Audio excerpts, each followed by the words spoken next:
enjoyed that. And also NATO Secretary General Mark Rutte, who's been terrific. He's been a friend of mine, used to be right here running this wonderful country. Now he's the NATO Secretary General. He's doing a fantastic job. And the Prime Minister, we appreciate everything you've done. And as you know, last weekend, the United States successfully carried out a massive precision strike on Iran's nuclear enrichment facilities, and it was very, very successful. It was called obliteration. No other military on earth could have done it, and now this incredible exercise of American strength has paved the way for peace, for the historic ceasefire agreement late Monday, and we call it the 12-day war. Spoke to a few people. I guess that just sounded like the right name. It was a 12-day war. And we think it's over. I don't think they're going to be going back at each other. I don't think so. Not only have we dealt decisively with the critical threat of Iran's nuclear program, which was what I wanted. I said, Iran cannot have a nuclear weapon. I've said that for 15 years, long before I decided to do the political thing. But we've also reasserted the credibility of American deterrence, which is like no other. The people at NATO said there's never been anything. You know, I rebuilt the entire military during my first term. And we have a great military. We have great generals. Got to know the good ones and the bad ones. We kept the good ones. Over the past 2 days, I was honored to participate in the NATO leaders meeting and also had extremely good individual discussions with the King and the Queen, Secretary General Rutte, and the Prime Minister. Great discussions. Very knowledgeable people. Major focus of our conversations at the summit was the need for other NATO members to take up the burden of the defense of Europe, and that included the financial burden. As you know, it was 2%, and we got it up to 5%. And they said, a couple of them came up to me, one in particular said, "Sir, we've been trying to get it up to 3% for 20 years, and we haven't been able, and you got it up to 5%. So they're going to be, most of them, I guess almost all of them, are going to be contributing now, 5%, a number that people are surprised at, but you need it today. The United States accounts for 2/3 of all NATO defense spending, and since I began pushing for additional commitments in 2017, believe it or not, our allies have increased spending by $700 billion. I said to people, you don't have any money, and a lot of them weren't paying. And so I started the process, and I picked it up as soon as I got back, which is 6 months ago. And following my election last November, almost all have accelerated plans to reach the 2%, 3%, 4%, and then ultimately, very quickly, 5%. And all of this is going to be done very quickly, almost immediately. You probably know this as well as I do. I'm sure they've been talking about it. It's really been a big focus. In a very historic milestone this week, the NATO allies committed to dramatically increase their defense spending to that 5% of GDP, something that no one really thought possible.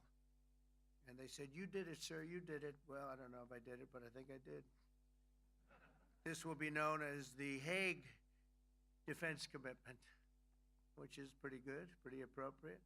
When the allies reach this number, it will add more than $1 trillion a year. Think of that, $1 trillion per year to our common defense. And this is a monument really to victory, but it's a monumental win for the United States, because we were carrying much more than our fair share. It was quite unfair, actually. But this is a big win for Europe and for actually Western civilization. For years, past administrations failed to get most allies to contribute even the 2%. I remember when I came here, we had 4 countries that were up to 2%, and I remember Poland was there. A couple of them were there. But most of them were. We had 28 at the time. As you know, it's increased a little bit. And they've agreed now to more than double their budgets in all cases. And Europe stepping up to take more responsibility for its security will help prevent future disasters like the horrible situation with Russia and Ukraine. And hopefully we're going to get that solved. Last week they lost 7,000 soldiers, mostly soldiers. But they're also getting hit in Kiev, They're getting hit in some of the towns also. Uh, and that means life. Life is disappearing also in the cities and towns. Should have never happened, would have never happened if I was president. Said it 1,000 times. And it never did happen. It's never even thought about. But it's vital that this additional money be spent on very serious military hardware, not bureaucracy. And hopefully that hardware is going to be made in America because we have the best hardware in the world. You saw that where 14 missiles were shot at us the other day. And they were very nice. They gave us warning. They said, we're going to shoot them. Is 1 o'clock okay? They said, it's fine. And everybody was emptied off the base, so they couldn't get hurt except for the gunners. They call them the gunners. And out of 14 high-end missiles that were shot at the base in Qatar, all 14, as you know, were shot down by our equipment. Amazing stuff. Amazing that they can do. It's like shooting a bullet with a bullet. It's the same thing if you think about it. 14 out of 14, and they weren't even that surprised. I said, do you do that well often? They say, we pretty much do, sir. The Ukraine crisis has also highlighted the urgency of rebuilding our defense industrial base, both in the United States and among the allied nations. We cannot afford to be dependent on foreign adversaries for critical minerals. And as you know, we made a deal with Ukraine to take a vast amount of the land they have for minerals. We need it. And once again, I want to thank all of the people in the Netherlands, incredible people. It's a great place. And all of the NATO allies for the tremendous summit that we just had. A letter just came in, and a statement came in from the Atomic Energy Commission of Israel. And I just wanted, this is an official letter, and they're very serious people, as you know. The devastating U.S. strike on Fordo destroyed the site's critical infrastructure and rendered the enrichment facility totally inoperable. It was devastated. We assess that the American strikes on Iran's nuclear facilities has set back Iran's ability to develop nuclear weapons for many years to come. This achievement can continue indefinitely if Iran does not get access to nuclear material, which it won't. It's so sad that that whole thing had to go. But I just want to thank our pilots. You know, they were maligned and treated very bad, demeaned by fake news CNN, which is back there, believe it or not, wasting time, nobody's watching them, so they're just wasting a lot of time, wasting my time. And the New York Times, they put out a story that, well, maybe they were hit, but it wasn't bad. Well, it was so bad that they ended the war. It ended the war. Somebody said in a certain way, you know, that it was so devastating, actually. If you look at Hiroshima, if you look at Nagasaki, you know, that ended a war too. This ended a war in a different way, but it was so devastating. Also, they have, out of Dubai, just came that Iran's foreign ministry spokesman, this is Iran's foreign ministry, says its nuclear installations were very badly damaged by the American strike. So what bothered me about these reports were fake reports put out by the New York Times, failing, I call it the failing New York Times because it's doing terribly. Without me, it would be doing no business at all. But, and by fake news, CNN and MSDNC, all of these terrible people, you know, they have no credibility. You know, when I started, they were at 94% credibility, the media. Now it's at 16%. And I'm very proud of it because I've exposed it for what it is. But when I saw them starting to question the caliber of the attack, was it bad? Well, it was really bad. It was devastating. They were obliterated. In fact, you can't get into the tunnels. They just put that over. That just came out. They can't. There's nothing. There's no way you can even get down. The whole thing is collapsed in a disaster. And I think all of the nuclear stuff is down there because it's very hard to remove. And we did it very quickly. When they heard we were coming, it was, you know, you can't move it. Very hard, very dangerous, actually, to move to. And they also knew we were coming, so I don't think too many people want to be down there knowing we're coming with the bunker busters, as we call them. We're the only ones that have them. We have the best equipment, best nuclear equipment, and we have the best equipment in the world. And by the way, we can't forget our submarine which was out there, submarines actually, but submarine was out there. We shot 30 rockets into an area, every single one of them. I think it was almost 400 miles away, I think, Pete, right? 400 and long. It was in the ocean, long ways away. And we shot a total of 30. Every single one of them hit within 9 inches from where it was supposed to be. It took it a lot because we didn't do just Fordo. We did 2 others in addition, which hadn't been completely destroyed. So we hit them with a submarine from hundreds of miles away. Amazing, just amazing equipment. Greatest submarines in the world. Nobody's even close. They're 20 years behind us when it comes to submarine technology. So that's one, and the other was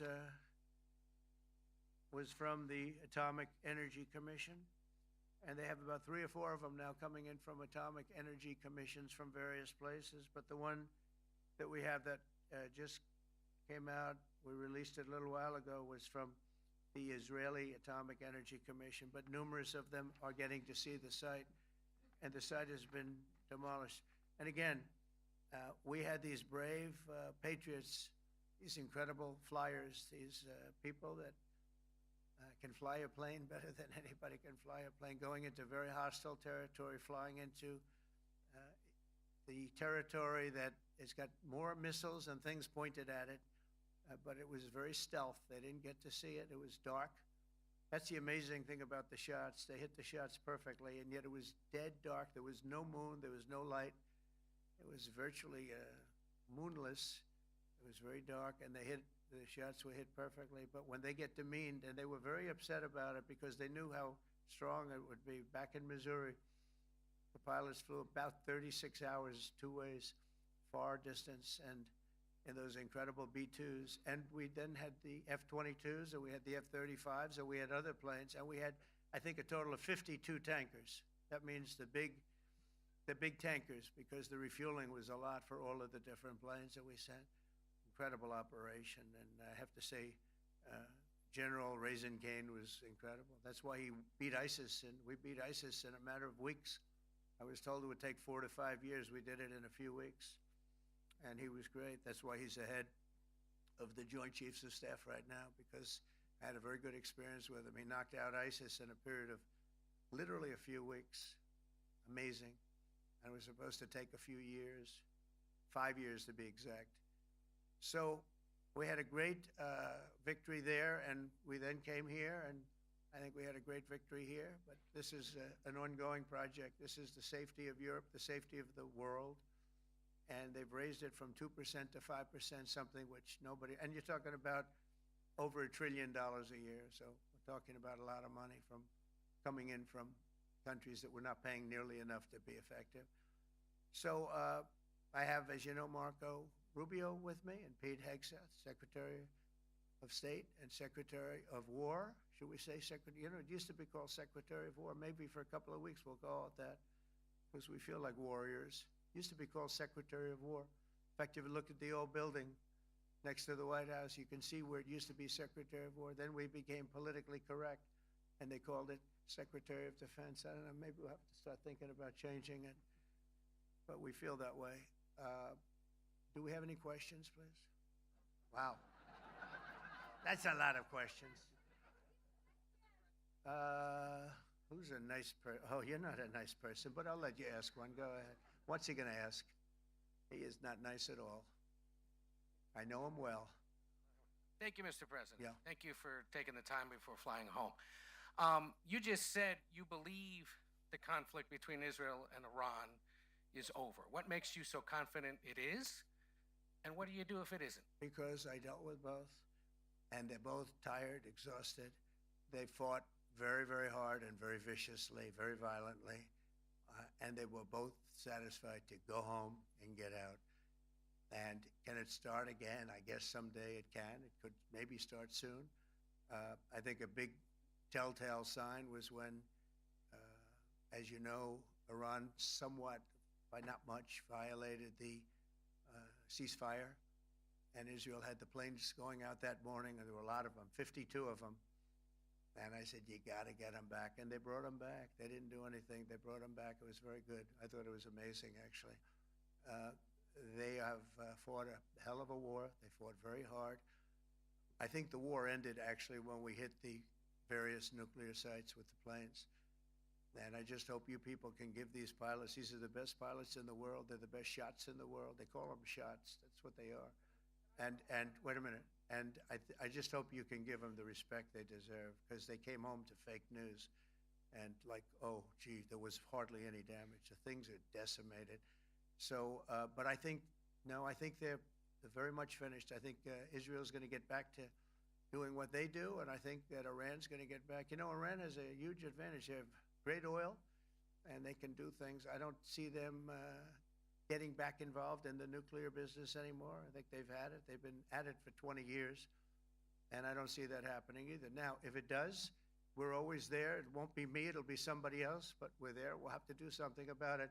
Yes, please, go ahead. Go ahead. Oh, fake news, CNN? Oh, yeah, here we go. Wait till you hear this question. Thank you, sir. You should really say how great our soldiers and our warriors are. I think everyone appreciates our soldiers and our warriors. I do have two questions for you, Mr. President. You just cited Israeli intelligence on these attacks. Earlier, you said U.S. intelligence was inconclusive. Are you relying on Israeli intelligence for your assessment of the impact of the strikes? No, this is also, Iran made the statement, and it's also, if you read the document that was given, that Pete can talk about if you'd like, the document said it could be very severe damage, but they didn't take that. They said it could be limited or it could be very severe. They really didn't know, other than to say it could be limited or it could be very, very severe. And you didn't choose to put that because it was very early after. Since then, we've collected additional intelligence. We've also spoken to people who have seen the site, and the site is obliterated. And we think everything nuclear is down there. They didn't take it out. Okay, question? Please, go ahead. Go ahead. Yeah, blue dress. Thank you so much, Mr. President. Yesterday you said China can now continue to purchase oil from Iran. Yeah. Are you giving up on your maximum pressure campaign? Because there are sanctions right now. With who? On Iran. No, look, they just had a war. The war was fought. They fought it bravely. I'm not giving up. They're in the oil business. I mean, I could stop it if I wanted. I could sell China the oil myself. I don't want to do that. They're going to need money to put that country back into shape. We want to see that happen. Would it? No. If they're going to sell oil, they're going to sell oil. We're not taking over the oil. We could have, you know. I used to say with Iraq, keep the oil. I could say it here, too. We could have kept the oil. No, China is going to want to buy oil. They can buy it from us. They can buy it from other people. But you're going to have to put that country back into shape. It desperately needs money. Yeah. Mr. President. Yeah, please. Here we go. I'm picking the beauties today. Go ahead. Mr. President, Secretary General Ruta has described President Putin as an adversary, a threat, an enemy. Do you view him the same way? And in addition to that, you mentioned General Kane, your chief of staff, the chairman of the Joint Chiefs of Staff. General Kane. Yes, he has said that Mr. Putin has territorial ambitions beyond Ukraine. Do you view that in the same way? Possible. I mean, it's possible. I know one thing. He'd like to settle. He'd like to get out of this thing. It's a mess for him. He called the other day. He said, can I help you with Iran? I said, no, you can help me with Russia. Because, you know, in the last few weeks, we took care of India and Pakistan, Kosovo, Serbia. I think on Friday we have coming in, the Congo is coming in, and Rwanda is coming in. That was a vicious war that went on, a machete war, heads chopped off all over Africa. They're coming in. We did two others in addition to that. Nobody's ever done anything like this. No, I consider him a person that's, I think, been misguided. I'm very surprised, actually. I thought we would have had that settled easy. I've settled 4 of them in the meantime. But he did call up, and he said, you know, he's close to Iran. He'd like to help us get a settlement. I said, no, you help me get a settlement with you, with Russia. And I think we're going to be doing that, too. Yeah, please. Go ahead, please.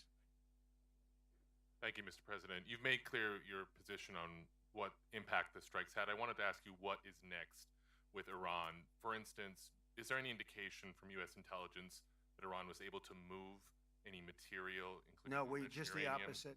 We think we hit them so hard and so fast they didn't get to move. And if you knew about that material, it's very hard and very dangerous to move. It's called in many people they call it dust, but it's very, very heavy. It's very, very hard to move. And they were way down. You know, they're 30 stories down. They're literally 30, 35 stories down underground. Oh yeah, we think we got. We think it's covered with granite, concrete, and steel. Can I ask you, are you interested in restarting negotiations with Iran? And if so, have they reciprocated? So or our is this sort of a people, settled matter? Marco could answer this, but our people are not. I'm not. The way I look at it, they fought. The war's done, and you know I could get a statement that they're not going to go nuclear. We're probably going to ask for that, but they're not going to be doing it. But they're not going to be doing it anyway. They've had it. They've had it. Now maybe someday in the future we'll want that. But I've asked Marco, do you want to draw? I just asked him the question as we were walking on the stage. Do you want to draw up a little agreement for them to sign? Because I think we can get them to sign it. I don't think it's necessary. Marco, do you want to talk about that, please? Mr. President, I think President Trump has shown a willingness to meet and talk to anybody in the world who's interested in peace. I don't know of any president that's been as willing as he has to meet with anyone and talk about peace. We'd love to have peaceful relations with any country in the world. And so obviously that'll depend on Iran's willingness not just to engage in peace, but to negotiate directly with the United States, not through some third country or fourth country process. But I know of no president, probably in our modern history, that's sought peace more than President Trump has. Sounds like the door is open, but you're in no rush. Is that right? Sounds like the door is open, but I'll you're tell in you no rush. what. Look, we're going to talk to them next week with Iran. We may sign an agreement. I don't know. To me, I don't think it's that necessary. I mean, they had a war, they fought. Now they're going back to their world. I don't care if I have an agreement or not. The only thing we'd be asking for is what we were asking for before about we want no nuclear, but we destroyed the nuclear. In other words, that's destroyed. I said Iran will not have nuclear. Well, we blew it up. It's blown up to kingdom come, and so I don't feel very strongly about it. If we got a document, wouldn't be bad. We're going to meet with them, actually. We're going to meet with them. Yeah, go ahead, please. Mr. President, Netherlands TV, thank you for visiting our country. Good. As I Thank you. understood, I, of course, would like to know how you slept last night at the House of the Oh, I King. slept beautifully. But probably a more serious question. I think you just had a meeting with President Zelensky. Did you discuss any ceasefire in this Russo-Ukrainian war? No, I wanted to know how he's doing. He was very nice, actually. You know, we had little rough times sometimes. He was couldn't have been nicer. I think he'd like to see an end to this. I do. I think what I took from the meeting couldn't have been nicer, actually. But I took from the meeting that he'd like to see it end. I think it's a great time to end it. I'm going to speak to Vladimir Putin, see if we can get it ended. But look, these are brave people. They're fighting these wars all over the place. You know, last week they had, I guess, I told you, close to 7,000 young soldiers, Russian and Ukrainian soldiers were killed, 7,000 in 1 week. It's crazy. It's crazy. So I'll be speaking to Putin. No, I had a good meeting with Zelensky. And I had a lot of good meetings. We had a lot of good meetings with a lot of people, a lot of great leaders. But he's fighting a brave battle. It's a tough battle. Yeah. Go ahead, white dress.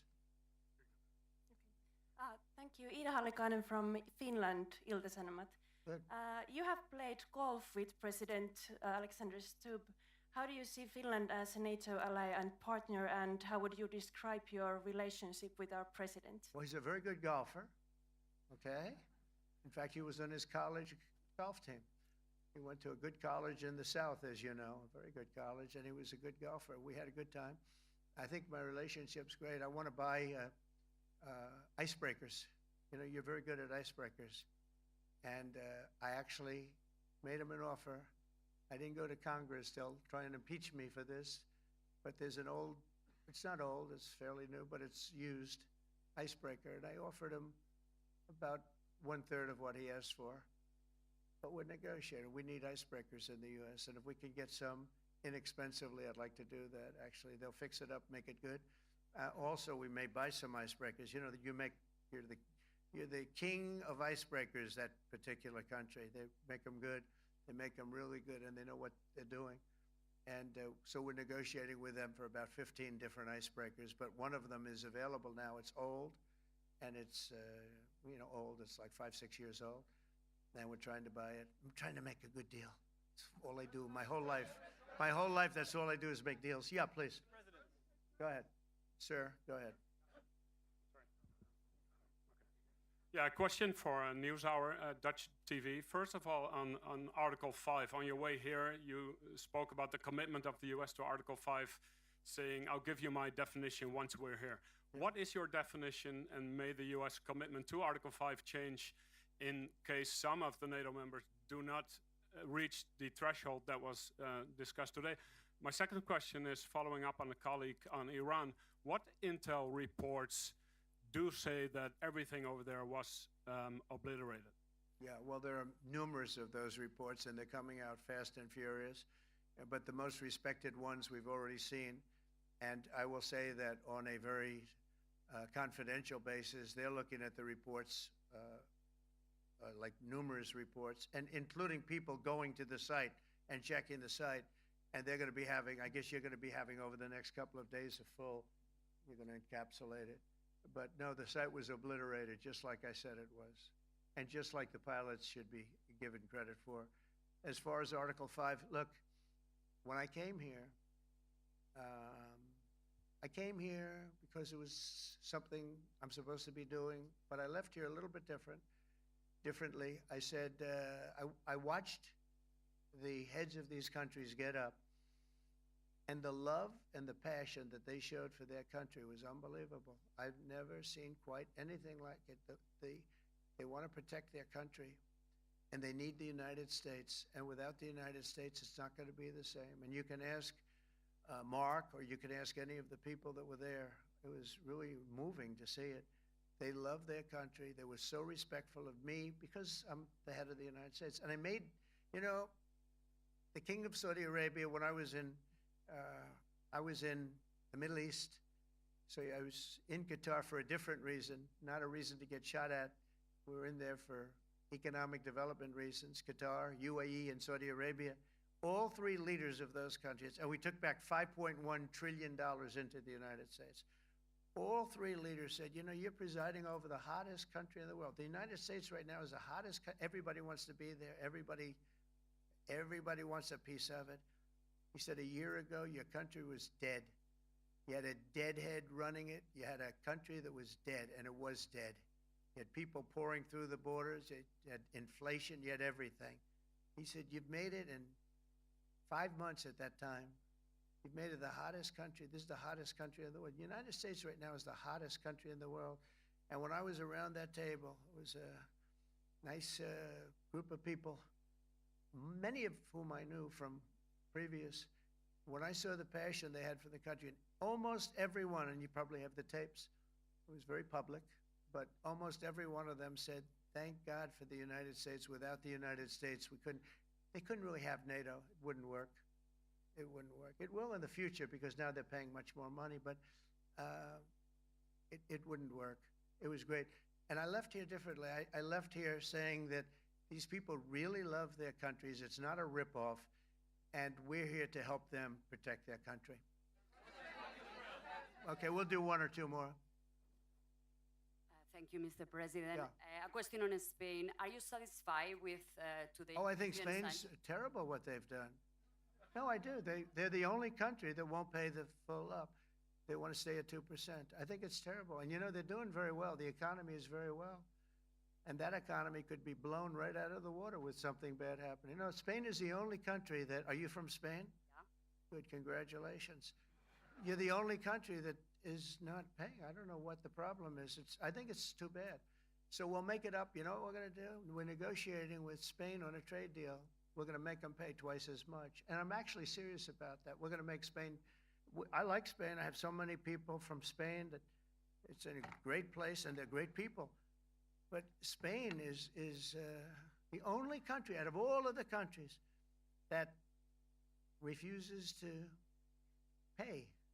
And, so they want a little bit of a free ride. But they'll have to pay it back to us on trade, because I'm not going to let that happen. It's unfair. It's unfair to NATO. All right, sir, please. Go ahead, right in the back. Yeah, you, tall one. The tall man. Mr. President, Johannes Petra from Austrian National Television. How are you? You once said that you would end the Ukraine war in 24 hours. You later said that sarcastically. Well, of course it was sarcastic. But you've now been in office for 5 months and 5 days. Why have you not been able to end the Ukraine war? Because it's more difficult than people would have any idea. Vladimir Putin has been more difficult. Frankly, I had some problems with Zelensky. You may have read about him. And it's been more difficult than other wars. I mean, look, we just ended a war in 12 days that was simmering for 30 years, frankly. We ended Rwanda and the Congo. It's coming to sign the documents. We've already signed basic documents, but they're coming, I think, to the White House on Friday. We ended, Serbia was going to go at it. But maybe the most important of all, India and Pakistan. And that wasn't whether or not they may someday have nukes like we're talking about in the Middle East, like we're talking about with Israel and Iran. This is they have nuclear weapons. I ended that with a series of phone calls on trade. I said, look, if you're going to go fighting each other, it was getting very bad. You know how bad that last attack was. It was really bad. If you're going to go fighting each other, we're not doing any trade deal. No, you have to do a trade deal. I said, we're not doing any trade deal. And in fact, I had the general, who was very impressive. The general from Pakistan was in my office last week. Prime Minister Modi is a great friend of mine. He's a great gentleman. He's a great man. And I got them to reason. I said, we're not doing a trade deal if you're going to fight. And if you're going to fight each other, we're not doing a trade deal. And you know what? They said, no, I want to do the trade deal. We stopped the nuclear war. Go ahead. Go ahead, Jeff. Here's another beauty, Jeff. He's a beauty, all right. Go ahead. Mr. President, a follow-up on Ukraine. Will the United States contribute any more money to Ukraine's defense this year, to the $5 billion that allies are giving? And one question, you had another meeting with the Dutch opposition leader, Mr. Wilders. Can you tell us about that meeting? And are you upset about his anti-Muslim stance? I'm not upset about it. It's just his view. He's unhappy with the way things are going in this country and various countries. He was an opposition leader, and I was asked to meet with the opposition leader by the people that are running. I think they have some deal where if you have a meeting, you're supposed to meet with an opposition leader. I said, that's strange. We don't do that. But I met with I didn't know him. He seemed like a very nice guy, but he's in opposition to the current people, and that was set up by the current people. So I assume when I met with the Prime Minister, you're supposed to meet with the opposition. We'll have to try that sometime in our country. Let's not do it. But I thought he was very good. As far as money going, we'll see what happens. There's a lot of spirit. Look, Vladimir Putin really has to end that war. People are dying at levels that people haven't seen before for a long time. Go ahead. Go ahead. White shirt. Oh, she's all excited. Okay. So, BBC News Ukrainian. I would Where are like you to from? ask you. I'm from Ukraine. Oh. So my question to you is whether or not the U.S. is ready to sell anti-air missile systems Patriot to Ukraine. We know that Russia has been pounding Ukraine really heavily right now. Are you and, living yourself now in Ukraine? My husband is there. Wow. And I can see you're very, it's amazing. And me with the kids, I'm in Warsaw actually because he wanted me to be Is your there. husband a soldier? No? He's there now? Yeah. Wow. That's rough stuff, right? That's tough. And you're living here? In Warsaw. And you're a reporter? I am. Good. So let me just tell you, they do want to have the missiles, okay, as they call them, the Patriots. And we're going to see if we can make some available, They're very hard to get. We need them too. We were supplying them to Israel. and they're very effective, 100% effective. Hard to believe how effective. And they do want that more than any other thing, as you probably know. That's a very good question, and I wish you a lot of luck. I mean, I can see it's very upsetting to you. So say hello to your husband, okay? Thank you. Go ahead. Thank you. Thank you, Mr. President. You were criticizing Where are you from? Bloomberg News. Oh, Bloomberg. You That's were wonderful. you were criticizing the Federal Reserve Chair before coming to this summit. Yeah, I think he's terrible. I was wondering if you've begun interviewing different candidates for the Fed pick. Yeah, I know within 3 or 4 people who I'm going to pick. I mean, he goes out pretty soon, fortunately, because I think he's terrible. We have no inflation. We have a tremendous economy. Hundreds of billions of dollars of tariff money is pouring in. Factories are being built because they don't want to pay the tariffs, so they're building them all over the country. I think we're close to $15 trillion. I told you 5.1 trillion from the Middle East alone, but of investment money coming in. There's never been anything like that in the history of our country. But we have no inflation. And we have borrowing because Biden, stupidly, they did short-term debt. So we have borrowing coming up. And, you know, we'll go 10 years, maybe longer, maybe shorter, but we'll go a long period of time when we do the debt. And because of him, because of this guy, we will have to pay for years. We'll be paying for him. And I said to him, listen, there's no inflation. He says, but maybe there'll be some. That's true. I said, if there is some, what you do is raise the rate. I'm okay with that. You raise the rate in 2 years from now or in a year from now. But because the rate's high, we have to pay more for debt. It's pretty equal. In other words, if it's 4%, it's 4%. If you drop it a point, you'll pay 3%. So it's fairly equal, not necessarily, but fairly equal. So we're going to end up paying maybe 2 points or 3 points more. 3 points would be about $900 billion a year because of this very average mentally person. He's an average mentally person. I'd say low in terms of what he does, low. Low IQ for what he does, okay? Wait, so instead of paying $900 billion, we don't want to pay 900 just because he doesn't want to lower the rate. I said, if there's inflation in 2 years or 3 years or 1 year from now, you raise the rate and you take care of the inflation, among other things. But he's probably a very political guy, I guess. I don't know. I think he's a very stupid person, actually. All right, one more. Let's go. How about you? Go ahead. She looks so happy and everything. Thank you. That's why I I'm picked from her. Spain too. I'm Ana Buch from La Vanguardia. I wanted to know if You're where from? Spain too. Ah. I wanted to know if you want to That's the Spain negotiate. corner right there. Shouldn't have said that. That's okay. I do like Spain, by the way. I think it's unfair that they're not paying, but go ahead. Are you going to negotiate directly with Spain about? I'm going to negotiate directly with Spain. I'm going to do it myself. They're going to pay. They'll pay more money this way. You should tell them to go back and pay. You're a reporter? Tell them to go back. They ought to join all of those countries that are paying 5%. Spain's going to be just about the only one that's not. They were the most hostile toward doing it. It just doesn't make sense to me. Okay. All right, Kelly, go ahead. Here we go.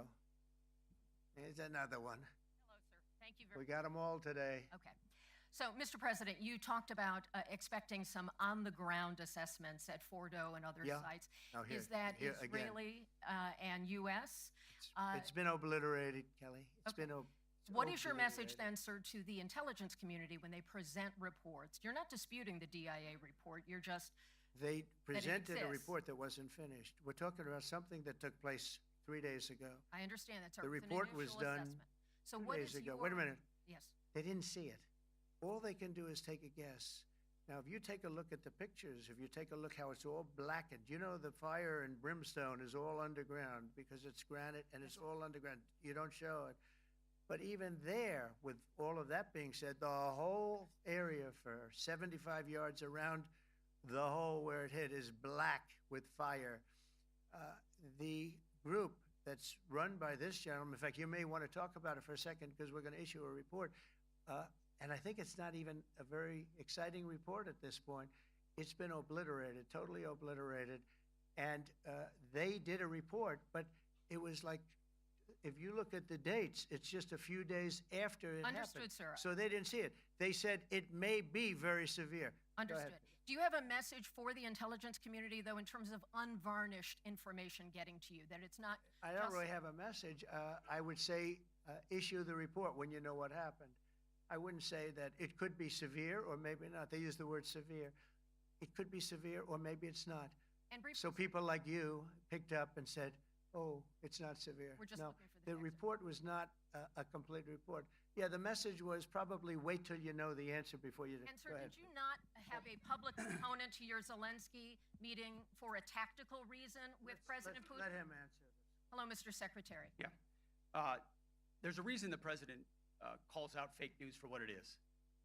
These pilots, these refuelers, these fighters, these air defenders, the skill and the courage it took to go into enemy territory flying 36 hours on behalf of the American people and the world to take out a nuclear program is beyond what anyone in this audience can fathom. And then the instinct of CNN, the instinct of the New York Times, is to try to find a way to spin it for their own political reasons, to try to hurt President Trump or our country. They don't care what the troops think. They don't care what the world thinks. They want to spin it to try to make him look bad based on a leak. Of course, we've all seen plenty of leakers. And what do leakers do? They have agendas. And what do? Do they share the whole information or just the part that they want to introduce? And when they introduce that preliminary report that's deemed to be a low assessment, you know what a low assessment means? Low confidence in the data in that report. And why is there low confidence? Because all of the evidence of what was just bombed by 12 30,000-pound bombs is buried under a mountain, devastated and obliterated. So if you want to make an assessment of what happened at Fordo, you better get a big shovel and go really deep, because Iran's nuclear program is obliterated. And somebody somewhere is trying to leak something to say, oh, with low confidence, we think maybe it's moderate. Those that drop the bombs precisely in the right place know exactly what happened when that exploded. And you know who else knows? Iran. That's why they came to the table right away, because their nuclear capabilities have been set back beyond what they thought were possible because of the courage of a commander-in-chief who led our troops, despite what the fake news wants to say. But you're not disputing the report said what it said, even though it was initial. The report said what it said, and it was fine. It was severe, they think, but they had no idea. They shouldn't have issued a report until they did, but we've gotten the information. I think Pete said it better than you can say it. And you know, you should be proud, you, especially you, should be proud of those pilots, and you shouldn't be trying to demean them. No, there's a Those difference, pilots sir, flew between asking at about an great assessment risk, a and big the chance that skill they'd of never the come US back home and see their husbands one or is their questioning wives. the skill Let of me the just US tell you, you and NBC fake news, which is one of the worst, and CNN, New York Times are all bad. They're sick. There's something wrong with them. You know what? You should be praising those people instead of trying to find some. By getting me, by trying to go and get me, you're hurting those people. They were devastated. You know, I got a call from Missouri, great state, that I won 3 times by a lot. And I got a call that the pilots and the people on the plane were devastated because they were trying to minimize the attack. And they all said it was hit. But we don't think it was really maybe hit that badly.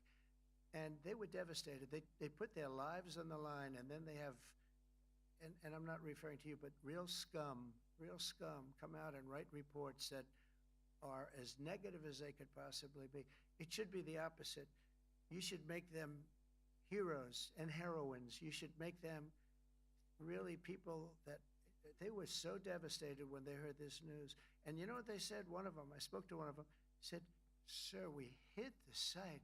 It was perfect. It was dead on."